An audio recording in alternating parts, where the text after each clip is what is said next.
वारंवार वळसे पाटलांवर आरोप केले जातात. गोवर्धन डेअरीचा देखील उल्लेख केला जातो. नाही, कशाचा आरोप केला जातो वळसे पाटलांना? भेसळखोरांना पाठीशी घालतात. नाही, आमचं तेच म्हणणं आहे ना. आम्ही पारदर्शक स्पष्टपणाने सांगितलं आहे की जेव्हा सर्वपक्षीय आंदोलन या तालुक्यामध्ये उभं राहत होतं, मुळात या तालुक्यात आंदोलन उभं राहण्याला कारण काय? जर कदाचित या परिसरामध्ये 2 डेऱ्या मोठ्या आहेत आणि परिसरातल्या ज्या छोटे छोटे डेऱ्या आहेत, जर कदाचित मंचरमध्ये या प्रकारचे आरोपी सापडले नसते तर हा राज्याचा प्रश्न होता, तो मंचरमध्ये आलाच नसता. विधान भवनात, विधान परिषदेमध्ये आणि विधानसभेमध्ये अनेक भूमिका मांडल्या गेल्या, अनेक आमदार त्याच्यामध्ये मांडले गेले. आम्ही आंदोलनाच्या दिवशी स्पष्टपणाने सांगितलं आहे, या तालुक्याचे लोकप्रतिनिधी म्हणून वळसे पाटलांनी याच्यात भूमिका घेतली पाहिजे. त्यांनी येऊन स्पष्टपणाने या तालुक्यातल्या जनतेला भूमिका मांडून सांगितलं पाहिजे की एकतर त्याच्यातला मार्ग काय आहे आणि कशा स्वरूपाचं हे भेसळयुक्त दूधवाले आहेत त्यांचा छडा लावायचा आहे, त्या संदर्भात भूमिका मांडायला हवी होती. जर ते मांडत नसतील किंवा मांडणार नसतील तर मग ह्या तालुक्यातली जनता इतकी दक्ष आहे की त्यांना छोट्या छोट्या प्रश्नामध्ये असं कळलं आहे की कोण कोणाला पाठीमागे घालतं आहे आणि कोण कोणाच्या पाठीशी होतं आहे, त्याचं उत्तर आज लोकांच्या समोर येतं आहे. तुम्ही बोला ना. हा, म्हणूनच सांगितलं ना, वळसे पाटलांनी त्यांनी या जनसंवाद नावाखाली भूमिका मांडली, त्याच्यापणे स्पष्ट भूमिका मांडली नाही. त्या वळसे पाटलांनी समजा भूमिका मांडली नाही किंवा अप्रत्यक्ष भेसळखोरांना पाठीशी घातला असं तुमचं म्हणणं आहे. वळसे पाटील यांचा ह्या भेसळखोर आता जर पाहिलं तर मी तुमच्यापेक्षा स्पष्ट बोलतो. जेवढे भेसळखोर पकडले त्याच्यापैकी 80-90% हे भेसळखोर राष्ट्रवादीचे आहेत आणि जी मोठी लोकं आहेत ती वळसे पाटलांचे कार्यकर्ते आहेत. हे मी बोलतोय. बरोबर. तुम्हाला काय वाटतं याच्यामध्ये वळसे पाटील यांचा रोल काय असावा? नाही, एक जे लोक सापडत आहेत ते निश्चितपणे राष्ट्रवादी काँग्रेस पक्षाशी संलग्न असणारे लोक जास्त सापडत आहेत. आम्ही हा विचार करतो आहे का भेसळयुक्त दूध हे अन्य बाजूला पक्षीय पातळीवर जाऊ नये याची आम्ही काळजी घेतो आहे. ठीक आहे, गिरीश साहेब थेट उत्तर देत नाही. तुम्हाला काय वाटतं वळसे पाटील यांचा रोल काय असावा या भेसळखोरांच्या बाबतीत? वळसे पाटलांनी स्वतः कबुली केली आहे की ठीक आहे, माझे कार्यकर्ते चुकले असतील, काका चुकले असतील, इतर चुकले असतील. तर त्यांना ते काही नवीन वाटत नाही, कारण की 2004 पासून तो जो संदीप लोढा जो आहे हा तेव्हा तो सापडला, परत सोडला, 8ला सापडला, 12ला निर्दोषमुक्तता झाली. हा तेव्हापासून त्यांच्या पक्षाशी निगडीत आहे. त्यांच्याकडे तो काय वारंवार जातो आहे, त्यांचे सत्कार घेतो आहे त्यांच्याकडनं. त्यांच्या तालुक्यातल्या त्यांचा जो इथल्या तालुक्याचा अध्यक्ष जो आहे, जिल्हाध्यक्ष काय तालुका त्याचं काहीतरी पद आहे, त्यांच्यावर ते पार्टनर आहेत किंवा काय आहेत आणि एकंदर ते म्हणजे प्रत्येकाचे संबंध आहेत. आणि हे त्यांना माहीत आहे की आपल्याच तालुक्यातील, आपल्याच पक्षातील बरीचशी लोकं ह्या प्रकारचं हे रॅकेट चालवून वाईट मार्गाने पैसा आता माझा प्रश्न समजून घ्या तुम्ही येवले साहेब. मी काय विचारलं का वळसे पाटील यांचा स्पेसिफिक रोल काय? हे भेसळखोरांचे आका आहेत की नुसते पाठीशी घालतात किंवा कार्यकर्ते खाली काहीतरी करतात, वळसे पाटलांना माहीत नाही? तुम्हाला काय वाटतं? मला तर एकंदर असं एवढंच वाटतं की वळसे पाटलांना माहीत नसण्यासारखे वळसे पाटील काही नवीन राजकारणी नाही आहेत. 36 वर्ष राजकारण करत आहेत. त्यांना संपूर्ण माहिती आहे की असा पैसा कशा प्रकारे उभा राहतो आहे आणि उभा राहिल्यानंतर त्यांना वेळोवेळी अभय देण्याचं काम ते करत आहेत. आशीर्वाद वळसे पाटलांचे असं तुम्ही थेट बोलाल? 100% त्यांनी स्वतः कबूल केलं आहे की हो, मी माझ्या चुका झालेल्या मी कार्यकर्त्यांना मी वाचवतो, हे त्यांनी त्याची कबूल केली स्वतः. आपण सांगायचा आता विषयच नाही, त्यांनी स्वतः कबूल केले. ठीक आहे, माझे कार्य चुकले असतील तर मी सगळ्यांना वाचवले. कुणाला मुरुम चोरीतनं वाचवले तर कुणाला कशात वाचवले, त्यांनी पूर्ण पाडा वाचून दाखवला आहे. आपण तर नाही, त्यांनी स्वतः सांगितले की माझ्या कार्यकर्त्यांना मी पाठीशी घालतो. एक मात्र खरं आहे की येवले साहेबांची भूमिका एकदम स्पष्ट आहे. गिरे साहेब थोडंसं हे करतायत. मला सांगा का या सगळ्या भेसळीच्या याच्यामध्ये आपण गोवर्धनचं काहीतरी नामोल्लेख केला होता. या गोवर्धनच्या संदर्भात तुम्हाला काय वाटतं? ही जी डेअरी आहे की मोठी पराग डेअरी काय गोवर्धन म्हणतात त्याला, त्याचा याच्यामध्ये रोल काय असावा? माझ्या माहितीनुसार गोवर्धन डेअरीवरती अजून तरी त्या FDIच्या कुठल्या पत्रकामध्ये त्यांनी त्याचं नाव हे केलं नाही. फक्त त्यांची जी ग्रे पावडर आहे की जे पनीर काढल्यानंतर जे काय साधं पाणी राहतं त्या पाण्यापासून जी ग्रे पावडर बनते, त्या ग्रे पावडरवरती त्यांनी त्यांची पावडर जप्त केलेली बऱ्याच ठिकाणी. ती पावडर परत दूध बनवण्यासाठी काहीतरी वापरत होते.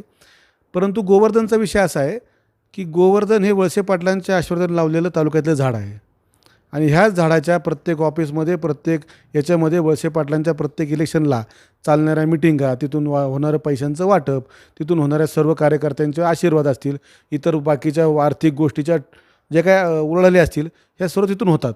आणि ह्या सर्व तिथून होत असताना त्याच गोवर्धन डेअरीचा मालक हाच वळसे पाटलांच्या वडिलांनी चालू केलेली शरद बँक देखील तोच सांभाळतो आहे. म्हणजे एकंदरीत आंबेगाव तालुक्याच्या आर्थिक आणि आरोग्याशी निगडीत सगळी सूत्र हे गोवर्धन डेअरीच्या मार्फतच, कारण त्या एकाच मालका थ्रू फिरतात. आणि त्यामुळे त्या मालकाच्या विरुद्ध कुठली भूमिका घेण्यामध्ये किंवा त्या मालकाशी या विरुद्ध कुठली भूमिका घेण्यामध्ये त्यांचं आर्थिक आणि राजकीय नुकसान होऊ शकतं, म्हणून ते थोडीशी थेट बोलूया आपण, ते आता लांब होते. म्हणजे तुम्हाला असं म्हणायचं आहे का गोवर्धन ही कंपनी वळसे पाटलांची आहे, फक्त पार्टनर वगैरे? आता याच्यामध्ये बघा की तुम्ही 90 साली वळसे पाटील आमदार झाले, 92 साली गोवर्धन स्थापन झाली, 2000 साली भीमाशंकर साखर कारखाना काढला, 6 वर्षानंतर लगेच 6 का 10 8 वर्षानंतर लगेच पराग काढला. ते सर्व आंबेगाव तालुक्यातल्या जनतेला माहिती आहे आणि कळतं पण कोणाची कोणती कंपनी आहे आणि कशी चालू आहे. तुम्हाला काय वाटतं, मला तेच गोवर्धन वाटतंय. कंपनी ही वळसे पाटलांच्या मालकीची आहे का, असं वाटतं का तुम्हाला? कागदावर जरी नसली तरी मला असं पूर्णपणे वाटतं की वळसे पाटलांनी आमदार आणि मंत्री असताना जे काही त्यांना आर्थिक कुठे फायदे झाले असतील, या दोन्ही फायद्यातून कारखाना आणि साखर कारखाना पराग, कारण की तो जर त्यांचा नसता तर त्यांच्या मेहनीने तो चालवला नसता. तो कारखाना सुरू झाल्यापासून त्यांचा मेहुणा चालवतो आहे. मेहुणा का त्यांच्या मेहुणाचा मुलगा आहे, मी त्यांच्या बहिणीच्या सख्या भावाचा मुलगा डाके हा तो कारखाना चालवतो आहे. कारण की मालक असेल तरच चालवणार ना, असं थोडी कोणी पण चालवल. तुम्हाला काय वाटतं, गोवर्धन कंपनी कोणाची, वळसे पाटलांची की देवेंद्र शाह किंवा ते बाकी शहाची? कागदपत्रावर जर पाहिलं तर ती गोवर्धन कंपनी देवेंद्र शेट्टी यांची वाटते. पण राजकारणामध्ये असं असतं, प्रत्यक्ष अप्रत्यक्ष जो त्याच्यामध्ये भूमिका, अंतर्गत भूमिका असते, त्याच्यामध्ये इन्व्हेस्टमेंट असते, ती कोणाची आहे हे तपासण्यासाठी एक स्वतंत्र यंत्रणा लागणार आहे. पण जो पाठिंबा ते देत आहेत याच्यावरून असं मनामध्ये, अनेक लोकांच्या मनामध्ये संशय निर्माण होतो आहे. त्या लोकांचं जाऊ द्या, अरुण गिरे साहेब, तुम्ही वळसे पाटलांचे राईट हँड होते. तुम्हाला काय वाटतं, ही जी कंपनी आहे गोवर्धन, ही वळसे पाटलांची की देवेंद्र शहाची किंवा इतर शहांची? नाही, ती देवेंद्र शहांचीच कंपनी आहे. पण प्रत्यक्ष अप्रत्यक्ष त्याच्यामध्ये जो त्यांना पाठिंबा देण्याची प्रक्रिया होते ती मात्र वळसे पाटलांकडून होते, याच्याबद्दल माझं मत ठाम आहे. तर आता पुन्हा एकदा गिरे साहेबांनी उत्तर काही थेट दिलेलं नाही आहे. तर मला सांगा का, एक 2021-22ला केंद्रीय तपास यंत्रणेच्या धाडी ह्या गोवर्धन कंपनीवर पडल्या होत्या, तुम्हालाही माहिती असेल, किंवा बाकी त्यांच्या ज्या काही सहकारी संस्था आहे त्यांच्यावर पडल्या होत्या. पुढं काय झालं त्याचं? पुढं काय झालं ते माहीत नाही, परंतु मला एवढी एक माहिती आहे की गोवर्धन जे पहिले तूप बनवायची ते ब्रिटानिया पहिले डिस्ट्रीब्यूट करायचे. पण ब्रिटानियाला त्यांच्या तुपामध्ये काहीतरी चुकीचं आढळल्यामुळे ब्रिटानियाने त्यांचं तूप घेणं बंद केलं आणि नंतर ते त्यांनी स्वतः द्यायला चालू केलं. म्हणजे भेसळ आज आहे असं नाही आहे, फक्त ही भेसळ शासकीय दृष्ट्या लोकांनी दाखवल्यामुळं लोकांचा आता ताकद वाढली आहे की त्या भेसळीत उभे राहायची. नाही, मी काय म्हणतोय, ती काय केंद्रीय तपास यंत्रणेने चौकशी केली, दाढी मारल्या, थेट काय दाढी पडत नाही, काहीतरी आढळून एक तर खूप महिने अगोदर चौकशी होते, त्यानंतर धाड पडते. अचानक धाड का बंद पडली असेल? धाड बंद पडणं तर बघा की तेव्हापासून हे सगळे राजकारणामध्ये वरच्या पदावरती आहेत आणि वळसे पाटील गृहमंत्र्यासारखं पद त्यांनी भूषवलेलं आहे. तालुक्यातले ते सर्वोच्च नेते आहेत, तर त्यांच्या प्रकारे ते त्यांची यंत्रणा वापरून ह्या सगळ्या प्रकरणाला आळगा म्हणजे याच्यावर आणतात, कशावर म्हणजे पूर्णपणे मॅनेज करतात. थोडक्यात आपल्या भाषेमध्ये मॅनेज सत्तेमध्ये जाऊन त्यांनी विषय थांबवला असं वाटतं? 100%. तुम्हाला काय वाटतं, ती चौकशी झाली होती इन्कम टॅक्सची, काय नक्की तुम्हाला माहिती? नाही, त्या चौकशी संदर्भात मला तर जास्त काही माहीत नाही. आणि माझा स्वभाव असा आहे, जोपर्यंत आपल्याला परिपूर्ण माहिती नसते तोपर्यंत त्या संदर्भात बोलायचं. पण मला एवढी खात्री आहे, जे प्रशासनामध्ये FDI खात्यामध्ये अनेक अधिकारी होऊन गेले, सामान्य जनतेचा कधीच त्यांच्यावर विश्वास बसला नाही. पण जेव्हा तुकाराम मुंडे त्या ऑफिसर म्हणून तिथं आलेत, त्या दिवशी आम्हाला अशी खात्री आहे, त्यांच्याबद्दल आमची अशी तुकाराम मुंडेंचं कौतुक संपूर्ण महाराष्ट्राची जनता करते. आपण मुद्द्यावर बोलूया. तुम्हाला त्या चौकशी झाली, काय झालं त्याच्याबद्दल काहीच माहीत नाही? नाही, चौकशीचा अहवाल मार्केटला कोणताही प्रसिद्ध झाला नाही. त्याच्यामुळं जी माहिती आपण वाचली नाही, ऐकली नाही, ज्याच्यावर काही कारवाई झाली, याच्या संदर्भात आपल्याला माहिती नसताना फक्त आक्षेप घ्यावे म्हणून त्याच्यामध्ये काही बोलणं उचित नाही. मला त्या संदर्भात परिपूर्ण काही माहिती नाही. धन्यवाद. तर मला सांगा का अवसरीच्या बाजूलाच खूप डेअरं चालू झालेल्या आहेत आणि म्हणजे असं म्हणजे आश्चर्य वाटेल इतकी संपत्ती त्यांनी अल्पावधीमध्ये कमवली. काय वाटतं? आणि हे गोवर्धन, कात्रज त्या पट्ट्यामधल्या ज्या संस्था आहेत त्याचं एक छोटंसं म्हणजे माझ्याकडे एक म्हण आहे, पाण्याचं केलं दूध आणि डालड्याचं केलं तूप, असं करून ह्या लोकांनी संपत्ती कमवली आहे. पाम तेलाचं तूप केलं आहे, पाण्याचं दूध केलं आहे, पाण्यामध्ये डिटर्जंट टाकतात, काय काय टाकतात, आणि हा असा पैसा आहे. आणि ह्या पैशाचं दुर्दैव असं वाईट आहे पत्रकार साहेब, जर तुम्ही आज बघितलं असेल तर ह्या लोकांच्या घरामध्ये शांती नाही आहे. म्हणजे ही यांनी केलेलं पाप यांना आज भोगायला लागतंच आहे. फक्त ते पाप आज आपल्या सर्व जनतेसमोर उघडं पडलेलं आहे. आणि उघडं पडण्यामागे तुमच्यासारख्या बऱ्याच आपल्या आंबेगाव तालुक्यात असतील तुमच्यासारख्या बऱ्याच पत्रकारांचा खूप मोठा हात आहे की तुम्ही ह्या अत्यंत म्हणजे संवेदनशील विषयाला चांगला जाणीवपूर्वक हात घालून खूप चांगल्या प्रकारे हाताळून लोकांना जनजागृती केली आहे. आज तुमचं मला कौतुक का करायचं? कौतुकाचा नाही विषय, माझं विषय मुद्द्यावर आपण बोलू ना. मुद्द्यावर बोलायचं आहे, पण तुमचं कौतुक करायचं एक वेगळं कारण आहे की आज कुठलाही माणूस म्हणजे बाहेर जरी दूध घेताना ते दूध पहिलं गरम करताना चेक करतो की ते दूध आहे का. आज यूट्यूबवर बऱ्याच प्रकारे चेक करतो की दूध खरं दूध खोटं दूध कसं ओळखायचं. याच्यामुळे जनता आज हुशार झाली आहे, सक्षम झाली आहे. आणि तुमच्यापासून मी काय सांगतो की तुमचं कौतुक यासाठी करायचं आहे की 10 लोकांनी जरी ते वाचलं आणि पुढची त्यांची पिढी कॅन्सरपासून वाचली तर यासारखं पुण्य दुसरं कुठलं नाही, म्हणून तुमचं कौतुक करायचं आहे की तुम्ही ते चांगलं काम केलं. राहिला दुसरा गोष्ट तर आंबेगावचं नाव अवसरीचा विषय घेतला तेच ना. आंबेगाव लोक इतकी अचानक श्रीमंत झाली कशी? आंबेगावमधील अवसरीमध्ये प्रोसेसिंग युनिटचं जर आपण आज लेखाजोखा काढला तर दूध प्रोसेसिंग केल्यानंतर लिटर मागं लईत लई 1 ते 1.5 रुपया, आणि चांगलं जर जेव्हा काळ असतो की जेव्हा दूध जास्त खपतो तेव्हा 2 रुपयाच्या आसपास लिटर मागं मुनाफा राहतो. मग जरा आज ह्या डेअऱ्या 60-70 हजार लिटरचा रोजच्या रोज टर्नओव्हर करत आहेत, पण 2 टनची संपत्ती कोटीत वाढते. हे कसं होतं ते मला पण आजपर्यंत कळलं नाही, पण वाढते नक्की आहे. कारण की ज्या आंबेगावमध्ये पहिलं काहीच नव्हतं, आता तुम्हाला जर पाहिलं तर प्रत्येक गावानक्कीच ते जो त्या पट्ट्यात गावानजीक डेअरी आहे, गावानजीक तुमचा मिल्क पावडरचा प्लॅन्ट आहे. म्हणजे ज्या माणसाकडे 2 वर्षापूर्वी काहीच नव्हतं तो माणूस 2 वर्षात डेअरी पण टाकतो, 3ऱ्या वर्षी पावडरचा प्लॅन्ट पण टाकतो, जमिनी घेतो शेकडो, 100 एकर 10 एकर 20 एकर जमिनी घेतो आहे. हेचं गुपित गमलं आम्हाला पण आजपर्यंत कळलं नाही. मला सांगा, विष्णू हिंगे तुमचे सहकारी होते काय? कुठं कुठं त्यांच्या प्रॉपर्टी आहेत काय माहिती आहे का? नाही, सहकारी मित्र आजही आहेत, कालही होते.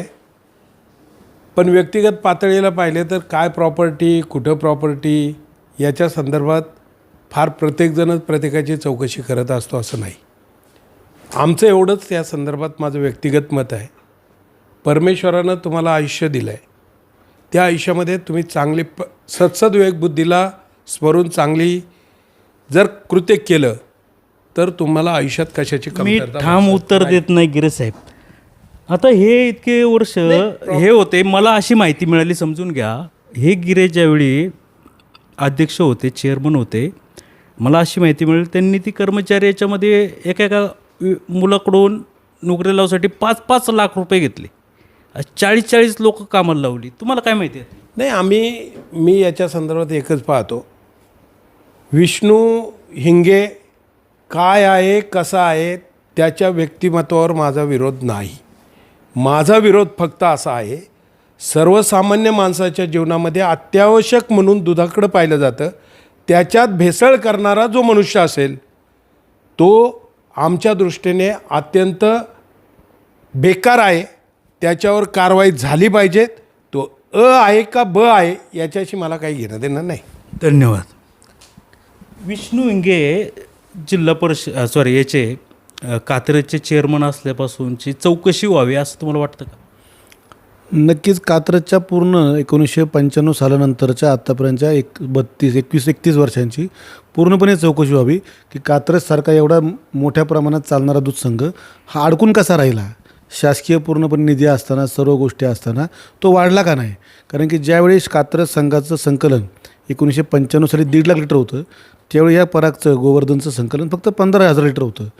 15,000 लिटर संकलन करणारी डेअरी 10 लाखावर गेली, तर 1.5 लाख करणारी डेअरी 20 लाखावर जायला पाहिजे होती, पण ती 2 लाखावरच अडकली.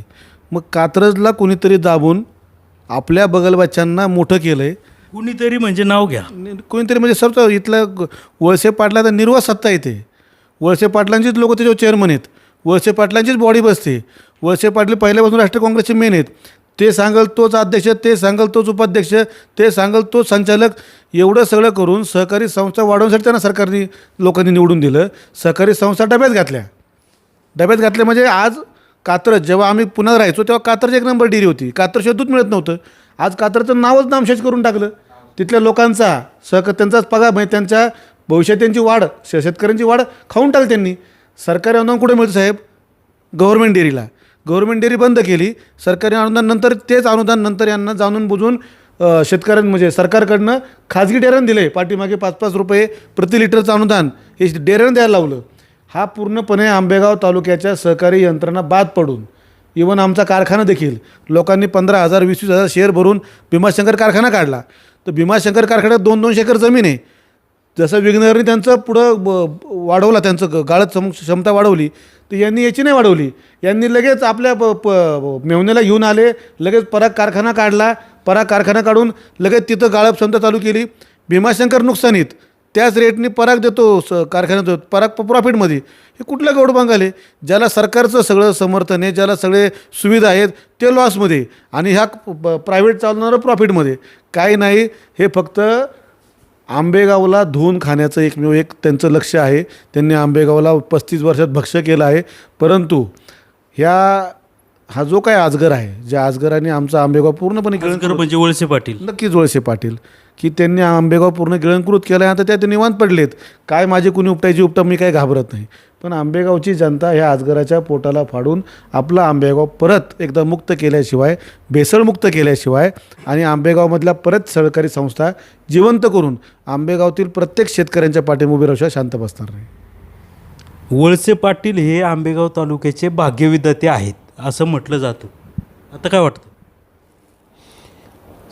वळसे पाटील तसं पाहिलं तर आंबेगाव तालुक्यामध्ये जो खालपासून वरपर्यंत भीमाशंकरपासून तर लाखनगावपर्यंत हा जर काळ पाहिला तर साधारण असा 70 ते 80 किलोमीटर आणि असा 9 किलोमीटरचा विड्थ असणारा छोटा तालुका आहे. भाग्यविधाते या शब्दाशी संलग्न जाताना मी एवढं सांगेल, भाग्य याच्यासाठी म्हटलं जातं त्यांच्या भाग्याच्या रेषा वाढवण्यामध्ये जर यशस्वी या तालुक्यातल्या तरुण पिढीला रोजगार उपलब्ध होण्यासाठी इथं कोणतंही ठोस पाऊल. भाग्यविधाते आहे की नाही? बघा, भाग्यविधाते हे तुमचं नाव झालं, पण ते कशा कारणानं म्हटलं जातं? जर कदाचित तरुणांना भरमसाठ रोजगार उपलब्ध झाला असता, नवीन पिढीचं काहीतरी घडलं, भाग्यविधाते आहेत की नाही आहेत? असायचं कारण नाही ना. असायचं कारण नाही. तशा घटना इथं घडल्या नाहीत. तशा घटना इथं घडल्या असत्या तर 100% लोकांनी ते म्हटलं असतं का हे भाग्यविधाते आहेत. 100% लोक म्हणत नाहीत ते भाग्यविधाते आहेत म्हणून. एक वेळ तुम्ही म्हणत होते, आपल्या बाळाला नाव, एक वेळ तुम्ही म्हणत होते, कोणतंही माझं भाषण काढा त्याच्यामध्ये मी कोणाला भाग्यविधाते कधी म्हटलो नाही. सोबत असलो तर त्यांच्या चांगल्या कामासाठी आम्हाला जेव्हा मी त्यांच्यासोबत गेलो तेव्हा 90 सालातला तरुण पिढीतला काळ होता. आम्हा सगळ्यांना वाटत होतं हा तालुका गतिमान व्हावं. भविष्य काळामध्ये या तालुक्यातल्या तरुण पिढी, आजूबाजूला जर पाहिलं तर आम्ही इकडं जा शिरूर तालुक्यामध्ये, खेड तालुक्यामध्ये साधारण 2,500 मोठे छोटे उद्योग करून प्रत्येकाच्या कुटुंबामध्ये आर्थिक प्रगती होईल असं वाटलं होतं. पण आज जर पाहिलं तर आंबेगाव तालुक्याच्या कानाकोपऱ्यामध्ये दिवसाला 5,000 रुपये खर्च करणारी मोजकी 8-10 कुटुंब आहेत. त्याच्यापेक्षा जास्त माणसं नाही. म्हणजे साधारण 5-10-50 आणि 1.5 लाख रुपये खर्च करणारी इथं या तालुक्यामध्ये 10-15 कुटुंबाच्या वर कुटुंब नाहीत. मग 70-80 हजार कुटुंब जर आहेत आणि त्याच्यातलं फक्त 10-12 कुटुंब जर 5,000 रुपये खर्च करतात. मुद्द्यावर येऊया. तुमचं म्हणणं आहे का ते भाग्यविधाते नाही? 100%. सर मला सांगा, मी या बेस बरं चला. आता 35 वर्ष काय होते, 30 वर्ष मंत्री मी तुम्हाला सांगतो ना, आंबेगाव तालुक्याचे भाग्यविधाते ते आहेत. त्यांनी नक्कीच आंबेगाव तालुक्याचं भाग्य बदलले. कसं की अशा प्रकारे तंदुरुस्त असणाऱ्या आंबेगावला कर्करोग दिला, म्हणजे कॅन्सर दिला. नक्कीच त्यांनी भाग्य बदललं. आंबेगाव तालुक्यातल्या लोकांना अजिबात रोजगार नाही दिला. म्हणजे त्यांचे जे भाग्य बदलणार होते, जी मुलं कामाधंद्याला लागून सुखी होणार होती, तर त्यांना भिकारी ठेवलं, त्यांना कमी गरीब ठेवलं. त्यांचं भाग्यच बदललं ना साहेब. फक्त ते भाग्य बदलताना लोक दुर्भाग्याचा विसरून जातात. तो सायलेंट आहे. ते दुर्भाग्य विधाते आहेत. म्हणजे आंबेगाव तालुक्याला गरीब ठेवण्यात, आज आमचा आकडा अहवाल आला मागच्या 1 महिन्यापूर्वी की आंबेगाव तालुका सगळ्यात गरीब गरीब तालुक्यामध्ये मागास तालुका आहे. म्हणजे त्यांनी प्लॅनिंग करून आंबेगाव तालुक्याला कायम वंचित ठेवलं की आंबेगाव तालुका असाच गरीब राहावा, हा माझी गाडी निघाली का माझ्या मागे पळावा, मी उभा राहिलो का मला सलाम ठोकावा. आणि अशा प्रकारे ह्या सर्व दुर्भाग्य विधाते, आंबेगावच्या दुर्भाग्य विधाते म्हणून मी वळसे पाटलांचं नाव नक्कीच मी मान्य करतो. यांनी इथे 200 बेडचं हॉस्पिटल काढलं. ते हॉस्पिटल भरण्यासाठी कॅन्सर दिलं लोकांना की तुम्ही आमचं दूध प्या, तुम्ही आजारी पडा, आमचे 200 बेडचं ते संपलं. अजून 50 बेड वाढवतो, लगेच 100 बेड वाढवतात. त्यांच्याकडे लगेच आहे इमिजिएट फक्त काय हॉस्पिटलचे बेड वाढवणे. आज तुम्हाला सांगतो आंबेगाव तालुक्यामध्ये त्यांनी सांगतात अभियांत्रिकी कॉलेज काढलं. अभियांत्रिकी कॉलेजमधलं उद्या तुम्ही तिथे जा, त्यांच्यामधली लिस्ट घ्या. लोक कुठे आहेत आज आंबेगाव तालुक्यातल्या? मला 2 दिवसापूर्वी फोन आला मला इथल्या काळ्या कुटुंबियाचा, त्याला ॲडमिशन घ्यायला IT मध्ये तो तिकडे जातोय, कुठं DY पाटील जातोय, त्याला तिथं 6 लाख फी आहे. अरे तुम्ही कुठलं भाग्यविधात? तुम्ही दुर्भाग्यविधाते आहात. तुम्ही तुमच्या इगोसाठी, तुम्ही तुमच्या वैयक्तिक स्वार्थासाठी आंबेगावची दुर्दशा केली आहे, असं माझं स्पष्ट मत आहे. आरोप नाही, आणि माझं प्रत्येक मत मी सिद्ध करून दाखवू शकतो. गोवर्धन जी डेअरी आहे तिची ED चौकशी व्हावी असं वाटतं का? आता सध्याची जी चौकशी चालू आहे साधारण ती सगळ्या डेअरींची आहे. व्यक्तिगत एका डेअरीची ED चौकशी व्हावी आणि त्याच्यावर आमचा काही रोष आहे असं सांगण्यापेक्षा जे भेसळमुक्त ज्या डेअऱ्या आहेत त्यांची चौकशी झालीच पाहिजे. आणि अन्य कोणती चौकशीच्या माध्यमातून जाण्यापेक्षा पहिल्यांदा याचा निकाल बाहेर येऊ द्या. याच्यात काय चौकशी केली, कोण दोषी झाले, दोषी असतील तर त्यांची पुढची चौकशी करायची व्यवस्था निश्चितपणे केली जाईल. त्याच्यासाठी आम्ही वाटेल तो पाठपुरावा करू. तुम्हाला काय वाटतं चौकशी व्हावी? सप्टेंबर 2025ला, ऑक्टोबर 2025 ते नोव्हेंबर 2025 ह्या कालावधीमध्ये 200 रुपये असणारा परागचा शेअर हा 380 रुपयावर गेला. किती रुपयावर गेला? 380 रुपयावरती. आणि 380 रुपयावर गेल्यानंतर तुम्हाला त्याची पूर्ण माहिती, तुम्ही त्या कंपनीचं जे भागभांडवल होतं त्या भागभांडवलामध्ये त्यांचा जो वैयक्तिक डायरेक्टरचा जो हिस्सा असतो तो 42.65% होता. त्या ठराविक 15 ते 20 दिवसामध्ये 200 रुपयाचा शेअर 380 रुपयावर गेला. 380 रुपयावर गेल्यानंतर त्या डायरेक्टर लोकांनी 42.65% असणारा त्यांचा शेअर 40%वर आणला. 2% शेअर विकण्यासाठी याला शेअर मार्केटमध्ये काय म्हणतात माहिती का? फ्रॉड ट्रेडिंग म्हणतात. हे किमती वाढवणे, स्वतःची भांडवल तिथे काढून टाकणे.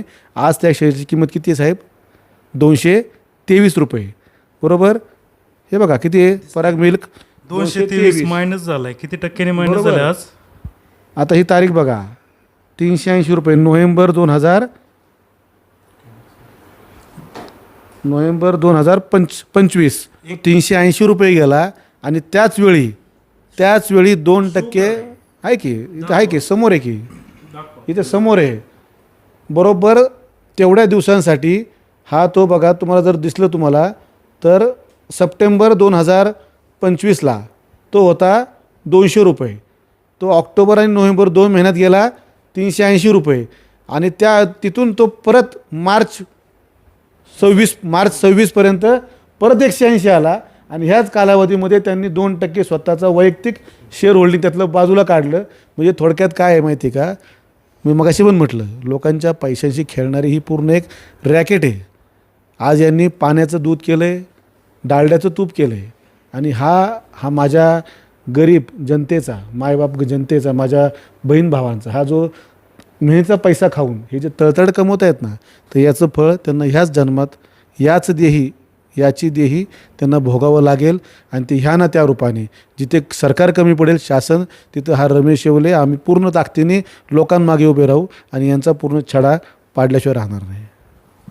जनसंवाद का होता त्या ठिकाणी देवेंद्र शहा दिसले नाही. काय वाटतं का नसतील आले ते? नाही, ते गेल्या 1 महिन्यापासून परिसरामध्ये बाहेर, शक्यतो डेअरीच्या बाहेर दिसत नाहीत. तिथं का नसतीनं आले हे त्यांचं खरं तर ते त्यांचं त्यांना माहीत आहे. पक्षाच्या कोणत्या टायमिंगला त्यांना वेळ द्यायचा आणि कशाच्या विरुद्ध उभं राहायचं हे त्यांना बऱ्यापैकी माहिती आहे. ईडी चौकशी व्हावी. नुसती ईडीच नाही तर त्यांच्यावरनं पूर्णपणे त्यांनी जे काही इथं कामगार त्यांच्या कारखान्यामध्ये त्यांनी सांगितलं की आम्ही इथल्या लोकांना रोजगार देण्यासाठी इथं डेअरी काढली. आज जर तुम्ही तपासलं तर 70% हे बाहेरून आणलेले कमी वयाचे, पूर्णपणे लिहून घ्या, कमी वयाचे कामगार आहेत, ज्याचे माझ्याकडे पुरावे देखील आहेत, व्हिडिओ रेकॉर्डिंग देखील आहे. पण मी ती कामगार मंत्रालयाला दिलेली आहे. कमी वयाचे लोक आणणे, तुमच्या याच्यावरती मस्टरवरती 18,000 दाखवणे, त्यांना 12,000 पगार देणे, बऱ्याचशा गोष्टी आहेत. त्यांच्याकडे कामाला असणारा माणूस जर अपघातात मेला तर तुम्हाला सांगतो डायरेक्टर साहेब, पत्रकार साहेब, जर तुमच्याकडं तुम्ही PF आणि ESI भरत असाल आणि जर तुमच्याकडचा असताना माणूस जर कामावर येताना किंवा इतर वेळी तिथलं वारला तर त्याला तुमच्या PFमधनं तुमच्याकडनं तुम्ही भरपाई द्यायला पाहिजे. अशा कुठल्याही कामगाराला त्यांनी भरपाई दिलेली नाही आहे. ह्या सर्वांचे माझ्याकडे पुरावे आहेत. आणि हे सर्व प्रकारे यांनी फक्त शेतकऱ्यांच्या की दूध क्रांती, त्यांनी आजपर्यंत काय म्हणायचे, आंबेगावचं नाव विश्वस्तरावर नेणारे त्यांची ओळख, जेव्हा मी जातो कुठल्या कार्यक्रमात ते पण पाहुणे असतात तर तो जो अनाउन्सर असतो त्याची ओळख अशी असते, दूध क्रांती का काहीतरी म्हणतात त्याला, धवल क्रांती करून आंबेगाव नाही तर भारताच्या जगाच्या पाठीवरती आंबेगावचं नाव नेणारे देवेंद्र शेठ शहा. तर तेव्हा मला वाटलं देवेंद्र शेठ शहा खूप चांगला माणूस असेल. परंतु जेव्हा मी त्यांच्या बारीक बारीक गोष्टींमध्ये बघितलं तर हे फक्त आंबेगावच्या ज्याप्रमाणे कुंती माताला डोळे होते परंतु पुत्रप्रेमासाठी तिने डोळ्यावरती पट्टी बांधली होती, तशी ती पट्टी त्यांनी वळसे पाटल्या डोळ्यावर बांधली मित्रप्रेमाची. आणि त्यांनी इथे पूर्णपणे आंबेगावच्या जनतेला तेच तूप लावून पूर्णपणे लुटायचं काम केलेलं आहे. तर मुलाखत बरीच झालेली आहे, थांबूया. काही जे काही प्रश्न असतील ते नंतर घेऊ, कारण की काही दिवसामध्ये काही अनेक घडामोडी होऊ शकतात. परंतु याची मला खंत काय वाटली, मी काल एक व्हिडिओ पाहिला. त्या व्हिडिओमध्ये काही पत्रकार आयुक्त जे आहेत तुकाराम मुंढे त्यांच्या कार्यालयात गेले होते आणि एका तिथल्या अधिकाऱ्याला त्यांनी गाठलं आणि ते सर्व पत्रकार त्याच्यावर असे तुटून पडले की तुम्ही बाकीच्या आस्थापनावर कारवाई करता, लगेच त्याची पेपर माहिती देता, लगेच हे करता, मग या सोनई डेअरीचं का तुम्ही देत नाही, सोनई डेअरीचं का बोलत नाही. तर अक्षरशः तो अधिकारी त्याला काहीच बोलता येईना.